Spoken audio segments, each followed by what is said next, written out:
Home ground پر فتوحات کی hat-trick, Multan test میں پاکستان نے ویسٹ انڈیز کو 127 رن سے شکست دے دی۔ قومی اسپنرز کے سامنے مہمان بیٹرز بے بسی کی تصویر بن گئے۔ 251 رنز کے تعاقب میں ویسٹ انڈیز کی ٹیم دوسری اننگز میں 123 رنز پر ڈھیر ہو گئی۔ تمام 10 وکٹیں اسپنرز نے حاصل کی۔ ساجد خان کی شاندار بولنگ، 5 کھلاڑیوں کو آؤٹ کیا۔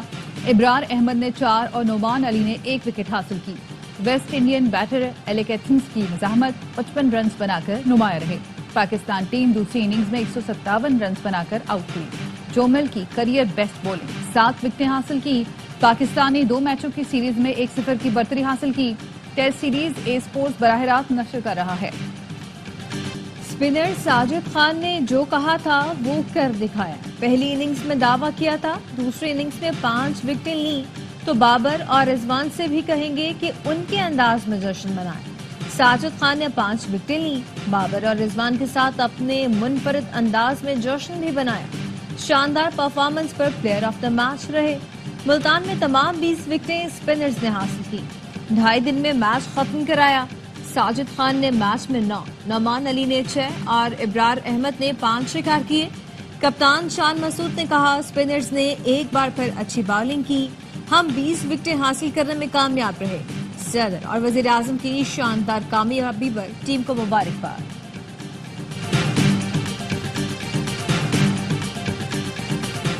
جوب کے علاقے سمبازا میں پاک افغان بارڈر سے دراندازی کی کوشش ناکام، سیکیورٹی فورسز نے مؤثر کارروائی کر کے 5 خوارج کو ہلاک کر دیا۔ آئی ایس پی آر کا کہنا ہے پاکستان بار بار عبوری افغان حکومت سے مؤثر بارڈر مینجمنٹ کا کہتا آ رہا ہے۔ توقع ہے افغان عبوری حکومت اپنی ذمہ داریاں پوری کرے گی۔ توقع ہے افغان سرزمین پاکستان کے خلاف استعمال نہیں ہونے دی جائے گی۔ سیکیورٹی فورسز سرحدوں کو محفوظ بنانے اور دہشت گردی کے خاتمے کے لیے پرعزم ہیں۔ صدر، وزیر اعظم اور وزیر داخلہ کا سیکیورٹی فورسز کو خراج تحسین۔ کرم کی صورتحال پر خیبر پختونخوا میں اعلیٰ سطح کا اجلاس، ترجمان صوبائی حکومت کا کہنا تھا بلا تفریق کارروائی کا فیصلہ کر لیا، عام پسند لوگوں کو شرپسندوں سے الگ کر کے کارروائی کی جائے گی۔ خدشہ ہے عام پسند لوگوں کے درمیان کچھ شرپسند گھس گئے ہیں۔ ضلع کرم میں شرپسندوں کے خلاف کارروائی ناگزیر ہو چکی۔ متاثرہ علاقوں کے عوام کے لیے رہائش کے بہترین متبادل انتظامات کیے گئے۔ کرم میں قافلوں پر حملے کرنے والے شرپسندوں کی تلاش کے لیے سرچ آپریشن۔ جرگہ مشیران نے وزیر اعظم، وزیر اعلیٰ کو خط لکھ دیا جس میں کہا گیا ہے بگن بازار میں لوگ شدید سردی کے باوجود سڑکوں پر احتجاج کر رہے ہیں۔ بگن بازار اور گھر جل چکے ہیں، لوگوں کی فوری آباد کاری کی جائے اور بگن میں جلی ہوئی دکانوں کے لیے معاوضے کا اعلان کیا جائے۔ غزہ میں جنگ بندی کا آغاز، فلسطینیوں کا جشن، اسرائیل اور حماس کے درمیان معاہدے پر عمل درآمد شروع ہو گیا۔ 79 فلسطینیوں پر 15 ماہ سے جاری وحشیانہ بمباری کا سلسلہ جنگ بندی شروع ہونے سے کچھ دیر پہلے تک جاری رہا۔ اسرائیل نے رہائی پانے والوں کی فہرست نہ ملنے پر معاہدے پر عمل درآمد میں تاخیر کرتے ہوئے بمباری کی۔ حماس کی جانب سے فہرست ملنے پر جنگ بندی شروع ہوئی۔ غزہ کے مقامی وقت کے مطابق دوپہر 2 بجے قیدیوں کا تبادلہ ہوگا۔ حماس 3 اسرائیلی خواتین جبکہ اسرائیل 95 فلسطینی قیدیوں کو رہا کرے گا۔ جنگ بندی معاہدے کے مخالف 3 اسرائیلی وزیر مستعفی ہو گئے۔ اسرائیل کی حالیہ بمباری میں 19 فلسطینی شہید اور 36 زخمی ہو گئے۔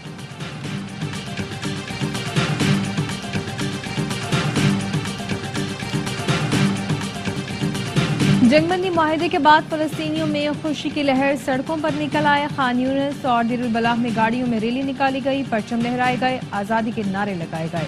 غزہ والوں کا کہنا ہے جنگ بندی ہماری جیت ہے، لازوال قربانیاں دی ہیں، 15 ماہ بعد اپنے گھر جانے کے لیے تیار ہیں۔ پی ٹی آئی کے پاس 190 ملین کی کرپشن کا حساب نہیں، جرم چھپانے کے لیے مذہب کارڈ استعمال کیا جا رہا ہے۔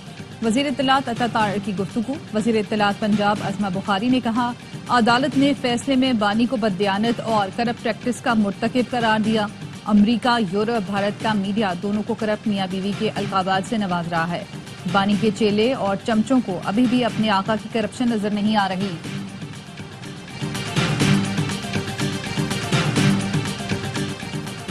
حکومت کا القادر ٹرسٹ کیس سے متعلق بیانیہ غلط اور بے بنیاد ہے، تحریک انصاف مقدمات کا سامنا کرتی رہے گی۔ پی ٹی آئی سیکرٹری جنرل سلمان اکرم راجہ کہتے ہیں بات چیت جاری رکھی جائے گی۔ کمل شوزب نے کہا بانی ڈیل کے لیے تیار نہیں، اس لیے بشرا بی بی کو نشانہ بنایا جا رہا ہے. دونوں پر جیل میں بدترین ذہنی تشدد کیا جاتا ہے. پی ٹی آئی کا القادر ٹرسٹ کیس کا فیصلہ 48 گھنٹے میں چیلنج کرنے کا فیصلہ. قانونی ٹیم نے کورٹ کمیٹی کو بریفنگ میں بتایا فیصلے میں قانونی سکم موجود ہیں. فیصلہ سنانے والے جج سے متعلق سپریم کورٹ کے فیصلے کو ریکارڈ کا حصہ بنانے پر غور. کورٹ کمیٹی کو مذاکرات پر بھی اعتماد میں لیا گیا.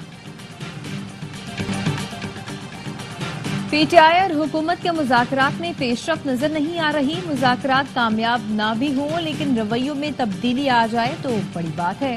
جے یو آئی کے سربراہ مولانا فضل الرحمان کہتے ہیں خیبر پختونخوا میں حکومت نام کی کوئی چیز نہیں، صوبے میں کمیشن اور رشوت کا بازار گرم ہے. بانی پی ٹی آئی کی سزا کے بعد پی ٹی آئی نے کوئی رابطہ نہیں کیا. کوئی سیاسی جماعت بات کرنا چاہتی ہے تو دروازے کھلے ہیں. وزیر اعلیٰ خیبر پختونخوا علی امین گنڈاپور کی ڈی آئی خان میں اپنے حلقے میں آمد. اہل علاقہ کا تانتا بن گیا. علی امین گنڈاپور نے عوام کے مسائل سنے. مختلف علاقے کے لوگوں اور نمائندین نے وزیر اعلیٰ کے پی کو علاقائی مسائل سے آگاہ کیا. بدلنا ہوگی، بلوچوں کو عزت دینا ہوگی. بلوچوں کو عزت دیں، یہ زیادہ محب وطن ثابت ہوں گے. موجودہ حکومت بات نہیں کر سکتی کیونکہ سب جانتے ہیں یہ کیسے آئے ہیں. امیر جماعت اسلامی حافظ نعیم الرحمان کا کراچی میں تقریب سے خطاب. کہا بلوچستان گیس آئل کی سرزمین ہے، یہاں کی زمین سونا اگلتی ہے. پاکستان سے بلوچوں کو کوئی دور نہیں کر سکتا. بلوچستان کا مسئلہ بات چیت سے ہی حل ہوگا. ہم بلوچستان کا مقدمہ لاہور، اسلام آباد اور پشاور میں بھی لڑیں گے. گلیات باڑہ گلی کے جنگل میں آگ لگ گئی، بڑے علاقے کو لپیٹ میں لے لیا. تیز ہواؤں کے باعث آگ بجھانے میں مشکلات کا سامنا، قیمتی درخت جل گئے.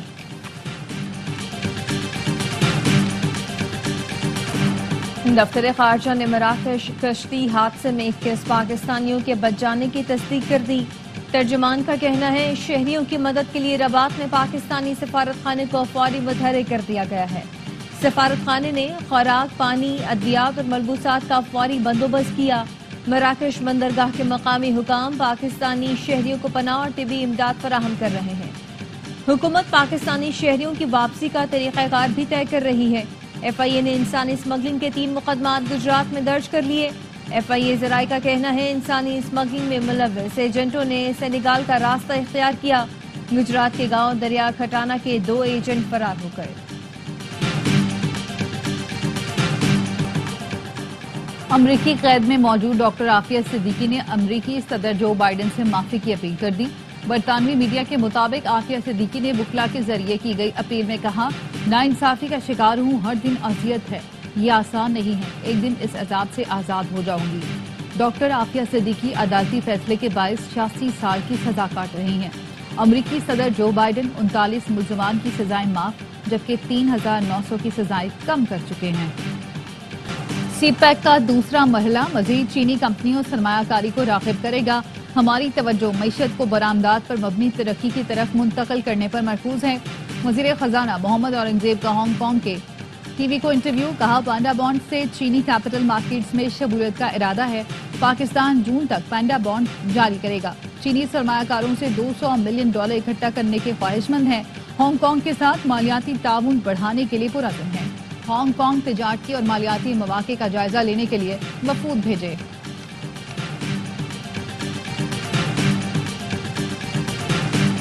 قیدیوں کے حقوق اور جبری گمشدگی کے حوالے سے فیصلے اسلام آباد ہائی کورٹ نے دیے. بنیادی حقوق کے بارے میں بہت سی ججمنٹس اسلام آباد ہائی کورٹ کی ملی ہیں کیونکہ عدالت بنیادی حقوق کے حوالے سے کیسز کو دیکھ رہی تھی. جسٹس عطر من اللہ کا تقریب سے خطاب. کہا ذوالفقار علی بھٹو کو ہٹانے کے لیے سپریم کورٹ بھی استعمال ہوئی تھی. بھٹو کے معاملے کو برسوں بعد سپریم کورٹ نے خود تسلیم کیا.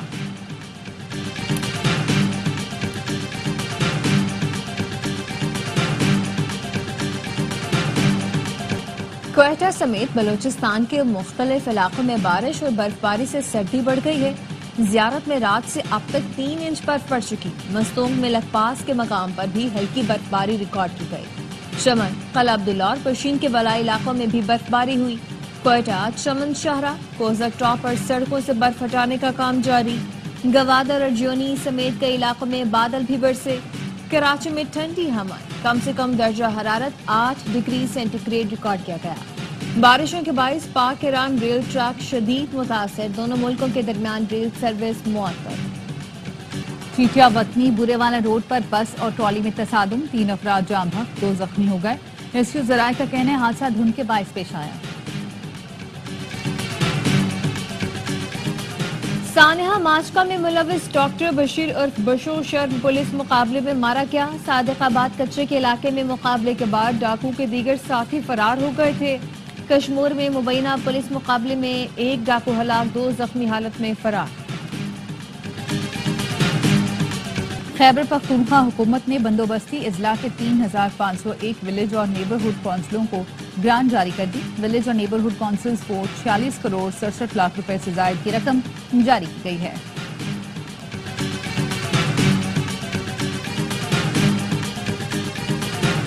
نو منتخب امریکی صدر ڈونلڈ ٹرمپ کل عہدے کا حلف اٹھائیں گے۔ ٹرمپ اہلیہ کے ساتھ واشنگٹن پہنچ گئے، آج رات خطاب کریں گے۔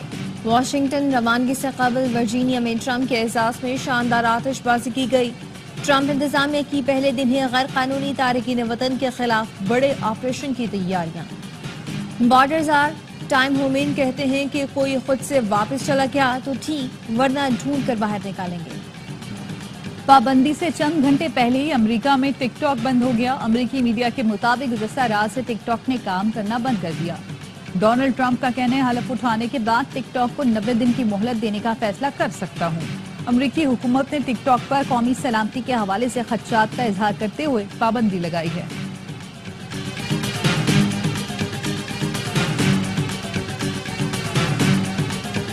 جنوبی کوریا میں معطل صدر کی حراست میں توسیع پر حامیوں نے عدالت پر دھاوا بول دیا۔ مشتعل حامیوں نے عدالت کی بلڈنگ کے دروازوں اور کھڑکیوں کو توڑا اور فرنیچر کو بھی نقصان پہنچایا۔ پولیس نے عدالت پر حملے کے الزام میں 46 افراد کو گرفتار کر لیا۔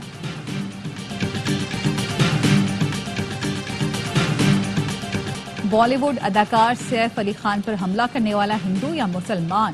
ممبئی پولیس نے بیان بدل دیا۔ باندرا پولیس اسٹیشن کے سینئر پولیس اہلکار نے بتایا مہاراشٹر کے ضلع تھانے سے ایک شخص کو گرفتار کیا جس کا نام شریف الاسلام شہزاد ہے اور وہ بنگلہ دیشی شہری ہے۔ ملزم بھارت میں غیر قانونی طور پر داخل ہوا تھا جس نے اپنا نام بدل کر بجوئے داس رکھ لیا تھا۔ پولیس نے ملزم کو عدالت میں پیش کر کے 5 روزہ ریمانڈ حاصل کر لیا۔ گزشتہ روز بھی پولیس نے چھتیس گڑھ کے شہر درگ ریلوے اسٹیشن پر ٹرین سے ایک شخص کو حراست میں لینے کا دعویٰ کیا تھا۔ ملزم کی شناخت آکاش کنوجیا کے نام سے ہوئی۔ کراچی ایکسپو سینٹر میں لائف سٹاک نمائش کا آخری روز، شہریوں کی بڑی تعداد ایکسپو سینٹر پہنچ گئی۔ نمائش میں لائے گئے جانور بچوں کی توجہ کا مرکز۔